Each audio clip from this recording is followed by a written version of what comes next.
Hey y'all, it's Julie, still rolling here with Picture Defense Planning and DJ Services. And I just wanted to pop on here and go over three big ideas that I have for weddings on a budget. So I know that these can be applied to parties as well, but we all know that weddings come with a huge price tag most of the time. And not everybody has parents who are willing to fork out the big bucks to make those special days happen. So sometimes people end up saying, well, let's just not have a ceremony, or let's do something small, and that's really not what they want, but they have to be frugal about it.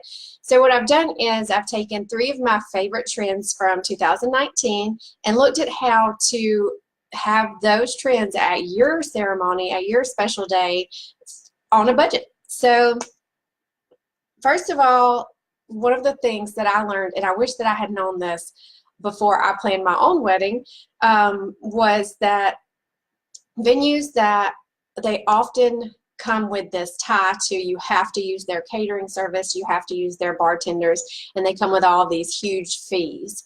And that may be convenient for some people, but like I said, if you're on a budget, then that may not be something that you can do. So we ended up kind of skimping on catering services because, well, it just didn't work out that it was we had this huge budget for food, but we really love the venue.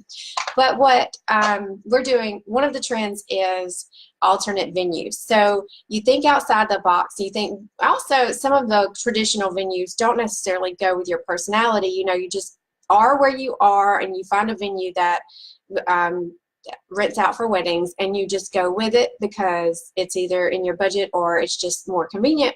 So for instance, I am huge on books and art. I'm a writer, I'm a painter, I like to make things, and I wish that I had thought about this, because a lot of times, like art galleries, museums, places like that are available for rent, and they don't have that huge constraint with the budget where you have to use their caterer. So if you have a caterer that is less expensive, or if you know somebody that could handle your wedding ceremony, your reception for catering, then you can bring them into those types of venues. And a lot of times they're way less expensive anyway, and they kind of appreciate getting the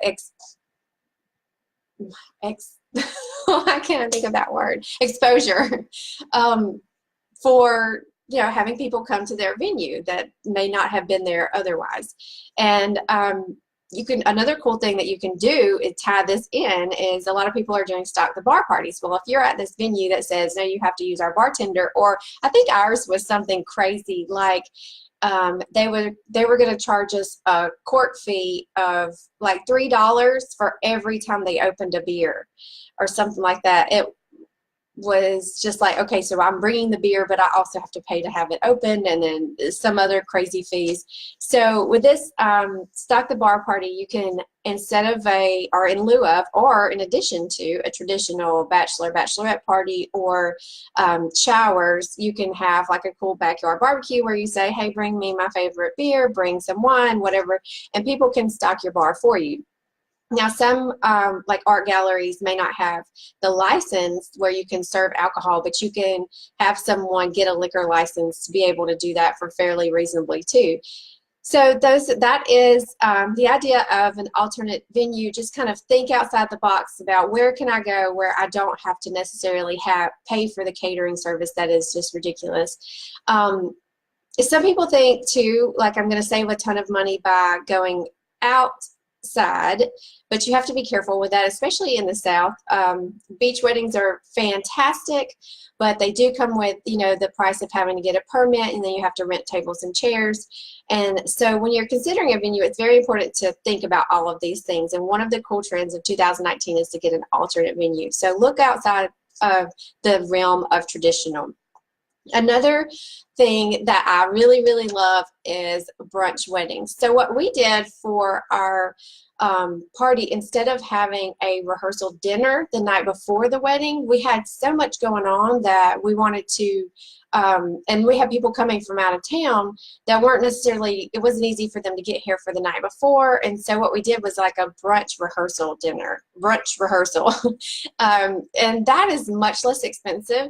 And so I don't know if you've looked at my blog, but I recently talked to a lady who was like unfriending her best friend. They are no longer even talking to each other.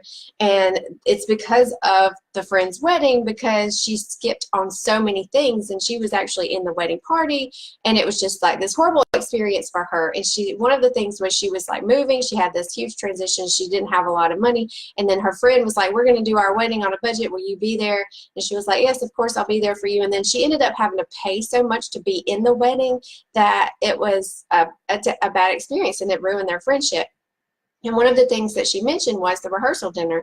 So she thought, you know, I just paid $500 for this suit that I have to wear, but they're going to take us out to this really nice rehearsal dinner. And then when she got there, the wait staff brought them individual checks. And so she was like, holy shit. So now I also have to pay for the rehearsal dinner. And then the next day it was other things. So something that you don't want to skip out on when you're asking someone to be there for you and you don't know their situation, then you don't necessarily want to stick them with the bill for your wedding.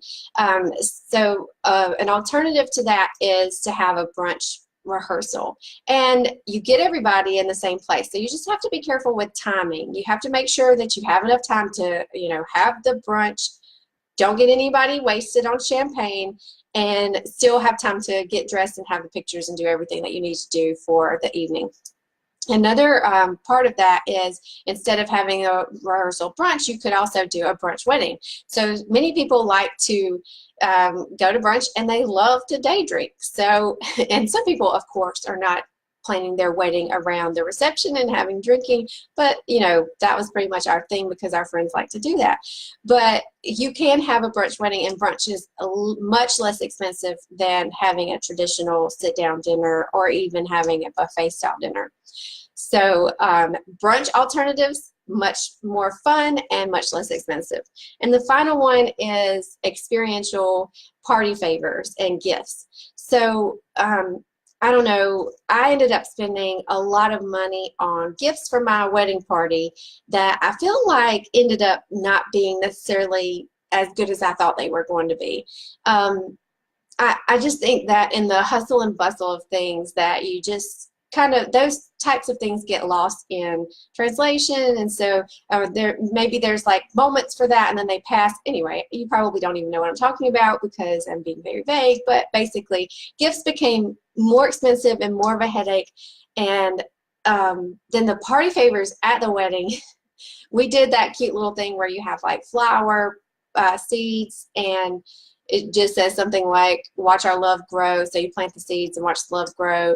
And I don't think that was really taken in very well either. So one of the great trends that I really love for 2019 is that people are doing more experience things.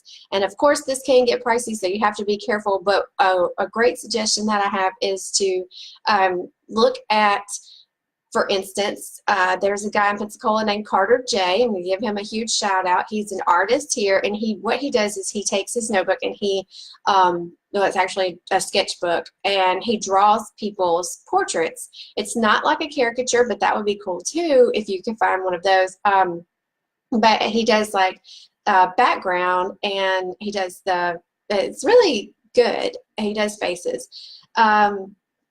So he does weddings and birthday parties and all of those types of things, where he comes in for a set price, and he's very reasonable, and he just loves to draw, and he just loves to do that. And so he's happy to do that, and it's not much of a headache for you to have. You don't have to put together all of these gifts and all the gift bags and do all that stuff, but you have this nice wedding gift that you can give to you can either do it for your wedding party, or you could even have it at your reception, depending on how big it is and how much the artist can manage. So thinking about experiential gifts and experiential things to do with your wedding party, rather than having really, how many wine glasses with your initials on them can you possibly have, or koozies? Let's go beyond the koozies, people. Yeah, so that's the big three ideas that I have for this week. And of course, look me up on Facebook. I'm going to be posting this on YouTube. And yes, planning picture at events, planning and DJ.